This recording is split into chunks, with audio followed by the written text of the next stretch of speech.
Hello guys, सैलेंटर है।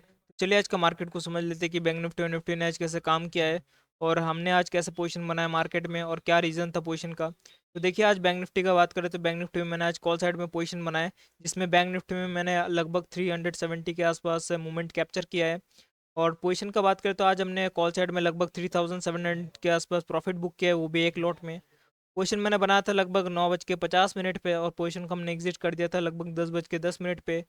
क्या reason था यहाँ पे मार्केट में पोजीशन बनाने का कॉल साइड में, क्या यहाँ पे साइकोलॉजी था, हर चीज़ समझने वाले हैं इसी वीडियो में। वीडियो काफ़ी ज़्यादा इंफॉर्मेटिव होने वाला है, तो वीडियो एंड तक देखिए आप।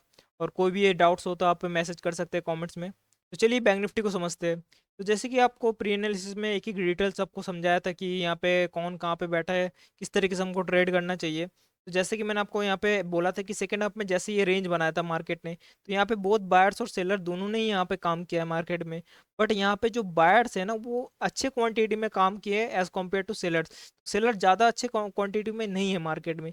इसीलिए मैंने बोला था कि in case of flat opening या फिर गैप डाउन या फिर छोटा मोटा गैप अप में भी हम क्या करेंगे, सेलिंग का प्लान रखेंगे, ऐसा कुछ बोला था मैंने आपको।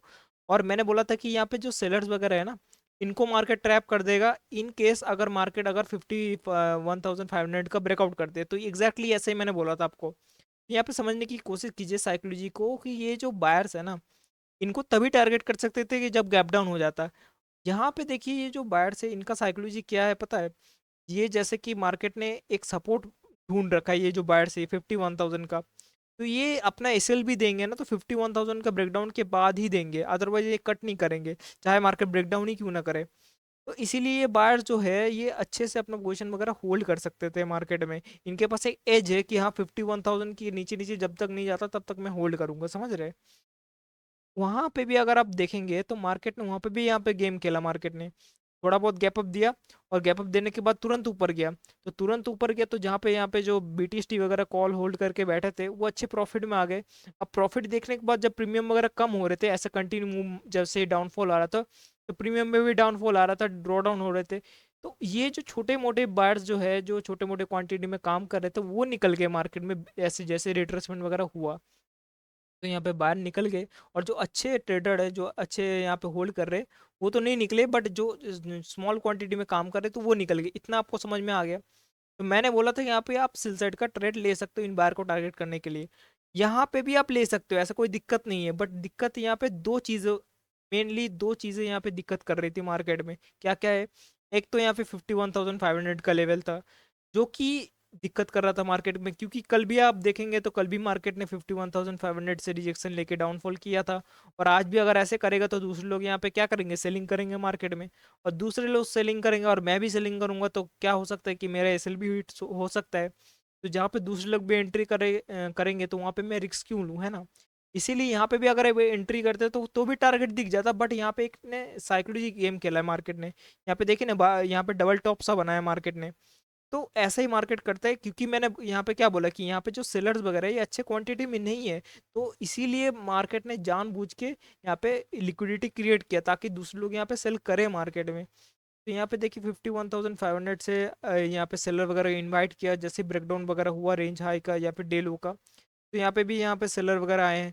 और फर्दर तो यहाँ पे डाउन साइड जो एसएल्स थे वो 51,000 के नीचे नीचे थे, यहाँ पे तो कोई एसएल थे नहीं। इसीलिए देखिए, जब मैंने देखा कि जब मार्केट सपोर्ट वगैरह लेके जा रहा है, क्योंकि यहाँ पे जो सेल करके बैठा है ना, वो क्या सोच रहे हैं कि 200 का ब्रेकडाउन, जो कि अगर मार्केट इनको टारगेट करना चाहता है ना, तो 200 का ब्रेकडाउन नहीं होना चाहिए। इसलिए जैसे थोड़ा बहुत मार्केट घूमने लगा, जैसे दिखने लगा कि हाँ अच्छा कैंडल बन रहा है, वैसे ही मैंने रिट्रेसमेंट के साथ यहाँ पे बुलिश कैंडल दिखा तो मैंने यहाँ पे कॉल बाई किया कि किस लिए, जो ये सेलर्स है ना, इनको मार्केट टारगेट करे, क्योंकि एग्जैक्टली 51,500 से रेजिस्टेंस लेके आया ना, कल की तरह। तो ऐसे करके मार्केट डाउनफॉल कर नहीं पाएगा, करेगा भी तो मार्केट एटलीस्ट एक रिट्रेसमेंट तो करना ही चाहिए, है ना। इसीलिए मैंने यहाँ पे क्या किया, कॉल साइड का पोजीशन बनाया, क्योंकि कॉल साइड का यहाँ पे प्रोबेबिलिटी भी था और यहाँ पे एसएल्स भी थे मार्केट में। तो जैसे यहाँ पे कॉल साइड का पोजीशन बनाया, देखिए यहाँ पे थोड़ा थोड़ा मोमेंटम आया और एकदम से मार्केट ने एसएल हंट का मोमेंटम दिखी है। ये जो आप दिख रहे हैं ना यहाँ पे, तीन कैंडल बड़े बड़े, ये एसएल हंट का मोमेंटम है। और फर्दर भी यहाँ पे देखेंगे तो उसके बाद भी मैंने होल्ड किया, जबकि यहाँ पे बहुत अच्छा प्रॉफिट दिख रहा था। तो काफ़ी लोगों का यहाँ पे डाउट रहता है कि यहाँ पे इतना होल्ड कैसे करते हो, इतना डर नहीं लगता क्या। तो होल्ड करने का देखिए, जैसे यहाँ पे मैंने आपको बताया था रीज़न क्या था आपको। यहाँ पे मैंने दो चीज़ें बताया था ना कि यहाँ पे सेलिंग क्यों नहीं किया। एक तो मैंने आपको यहाँ पे बता दिया था कि 500 का लेवल है, और एक चीज़ जो है यहाँ पे देखिए मार्केट ने ये जो डाउनफॉल किया है, यहाँ पे मैं अगर जूम आउट करूँ आपके लिए तो यहाँ पे देखिए मार्केट यहाँ से डाउनफॉल करना स्टार्ट किया यहाँ से। तो यहाँ से कंटिन्यू मार्केट ने डाउनफॉल किया यहाँ पे कंटिन्यू, बट यहाँ पे आपको रिट्रेसमेंट कहीं नहीं दिखेगा। इसीलिए यहाँ पे मैंने आपको क्या बोला था, ये जोन भी दिया था आपको, एक इम्पोर्टेंट रेजिस्टेंस करके आपको यहाँ पे बताया था आपको। आप प्री एनालिसिस जाके देखिए, आपको एग्जैक्टली ये जोन दिया था आपको।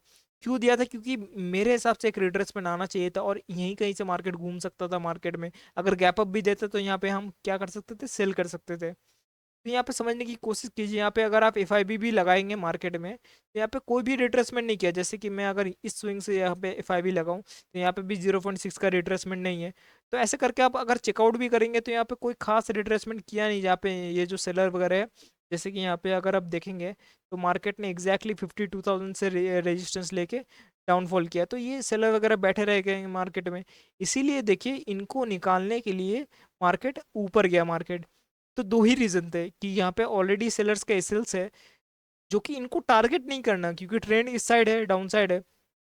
तो हमें जितना हो सके कि सेल साइड का ट्रेड ढूंढना है, बट कुछ कंडीशंस में हमको कॉल साइड का भी ट्रेड देखना पड़ेगा, क्योंकि यहाँ पे भी जैसे मार्केट में एग्जैक्टली 51,500 का रेजिस्टेंस लेके आ रहा है, तो ऐसे करके डाउनफॉल तो नहीं कर पाएगा ना, चाहे ट्रेंड कुछ हो। कि यहाँ पे मार्केट में चाहिए लिक्विडिटी, और मार्केट में ट्रैपिंग ही होता है ज़्यादातर, तो आपको उस हिसाब से आपको मार्केट में रिएक्ट करना पड़ता है ना। इसीलिए यहाँ पे कॉल साइड का पोजीशन बनाया। और बात करें यहाँ पे, जो मैं कह रहा था कि यहाँ पे होल्ड कैसे करते हैं मार्केट में, तो जब भी आपको लगे कि आपको एक स्ट्रेटेजी बनाना चाहिए होल्ड करने का, तो फर्स्ट ऑफ ऑल आपको क्या करना चाहिए, पोजीशन नहीं देखना चाहिए। आप अगर पोजीशन देख रहे हो फिर चार्ट भी देख रहे हो, दोनों चीज़ें एक साथ मैनेज करोगे तो नहीं हो पाएगा, क्योंकि पोजीशन आप जब देखोगे ना, जब आपका ऊपर नीचे आपको पीएनएल आपको जब दिखेगा, तो वहीं पे आपका साइकोलॉजी पे इफेक्ट पड़ेगा। जैसे आपको मान के चलिए 3K का प्रॉफिट दिख रहा है, और जैसे कुछ ना कुछ रिट्रेसमेंट तो आएगा ना प्रीमियम में, चाहे यहाँ पे नहीं दिख रहा है कि रिट्रेसमेंट वहाँ पे आ जाता है। तो 3K का मान के चलिए 2.5K हो गया मार्केट, तो वहाँ पे आपको रिग्रेट फील होगा कि यार अच्छा वाला यहाँ पे 3K का प्रॉफिट दिख रहा था, वहाँ पे बुक कर लेना चाहिए। जबकि आपको लगता है कि और भी ऊपर जाना चाहिए, तो वहाँ पे साइकोलॉजी पे ज़्यादा आप ध्यान देते हो रैदर देन आप चार्ट पे। तो मैं क्या करता हूँ, मैं चार्ट देख मतलब मैं चार्ट को ज़्यादा प्रेफर करता हूँ, मैं पीएनएल देखता नहीं हूँ। मैं चार्ट जब तक चलता रहता है तब तक मैं होल्ड करते रहता हूँ। जब तक मेरे को लगता है कि एसएल्स खत्म होने वाले हैं तब मैं निकल जाता हूँ, उस हिसाब से चार्ट को रिएक्ट करते हुए। जैसे यहाँ पे देखिए, जैसे मार्केट कंटिन्यू जा रहा है, तो कंटिन्यू जाएगा तो ये जो 500 वाले सेलर है ये निकलना स्टार्ट कर देंगे। और जब स्टार्ट कर देंगे तब मेरे को भी निकल जाना चाहिए। जब कब मैं पोजीशन एग्जिट करूंगा, जब दूसरे लोग यहाँ पे बाय करेंगे। तो दूसरे लोग कब बाई करेंगे, जब 500 का ब्रेकआउट वगैरह होगा। यहाँ पे क्या है सिचुएशन, जैसे मार्केट ऊपर जा रहा है तो हर कोई क्या कर रहा है, रिट्रेसमेंट का वेट कर रहे हैं कि मार्केट थोड़ा नीचे मिले तो मैं बाई करूँ। ठीक है, तो जैसे जैसे मार्केट ऊपर जाएगा तो मार्केट नीचे ही नहीं आएगा, ताकि दूसरे लोग बाई ही ना कर पाए। तो इसी सिचुएशन को देखते हुए जैसे मार्केट और ऊपर गया, तो 500 जैसे कि मेरा ये रजिस्टेंस तो था ही, तो जैसे ये सेलर वगैरह थे, तो आप बताइए ये सेलर का एसएल्स कहाँ तक होगा। देखिए यहाँ पे चार्ट को देखिए, चार्ट को देख के आपको पता करना है कि यहाँ पे एसएल्स कहाँ तो होंगे, क्योंकि ये 500 का लेवल जो स्ट्रॉन्ग लेवल है ना, ये आप जैसे कुछ अलग लेवल होता तो वहाँ पे जल्दी निकल जाते हैं। बट जैसे 500 का लेवल है ना, वो होल्ड करके बैठे रहते हैं मार्केट में। ठीक है, वैसे भी उनको फेवर में इतना तो दिख ही चुका है। इसीलिए देखिए इनका जो एसएल्स होगा ये मिनिमम मिनिमम यहाँ पे 51,640 के आसपास तो होगा ना। इसीलिए यहीं कहीं आसपास मैंने यहाँ पे टारगेट बुक किया है, कि यहाँ पे डायरेक्टली गया ना मार्केट, अगर मार्केट कुछ यहाँ पे होल्ड करके जाता तो फर्दर भी मैं होल्ड कर सकता था। बाकी ऑप्शन बाइंग में तो आपको पता ही होगा कि ज़्यादा होल्ड आप नहीं कर सकते मार्केट में, है ना। तो जैसे जैसे आपको दिखे कि हाँ स्पाइक्स वगैरह अभी कम लग रहे हैं या फिर थोड़ा बहुत प्रीमियम घट रहा है, उसी हिसाब से आप क्या कर सकते हैं, अपने एग्जिट वगैरह प्लान कर सकते हो मार्केट में। तो होपफुली आपका डाउट क्लियर हो गया होगा कि कैसे हम होल्ड कर सकते हैं पोजीशन को। और फर्दर भी अगर हम देखेंगे तो सेकेंड हाफ में जैसे कि अच्छा मोमेंटम हो जाता है ना, उसके बाद मार्केट ज़्यादातर मोमेंटम कर नहीं पाता, क्योंकि वहाँ पे फिर दोबारा लिक्विडिटी वगैरह क्रिएट करना पड़ता है। तो वैसे ही यहाँ पे सेकेंड हाफ में साइडवेज से ही मोमेंटम था। बात करें निफ्टी का, तो निफ्टी का भी देखिए यहाँ पे मैंने बोला था कि निफ्टी नेगेटिव ही रहेगा, तो निफ्टी भी कुछ नेगेटिव ही था। यहाँ पे देखिए एग्जैक्टली रेजिस्टेंस वगैरह लेके मार्केट नीचे आया। तो ऐसे ही कुछ मार्केट आज था। तो होपफुली आपने आज अच्छा ट्रेड किया होगा मार्केट में। और अगर आपको कोई भी डाउट हो तो आप कमेंट्स में बिल्कुल मैसेज कर सकते हैं। और अगर आप एसएलएनटिंग के बारे में कुछ भी सीखना चाहते हैं या फिर कोई भी मेरे स्ट्रेटजीज वगैरह सीखना चाहते हैं, यहाँ पे साइकोलॉजी सीखना चाहते हैं, तो आप मेरे यहाँ पे एडवांस एसएलएनटिंग का कोर्स है, ये आप चेकआउट कर सकते हैं यहाँ पे।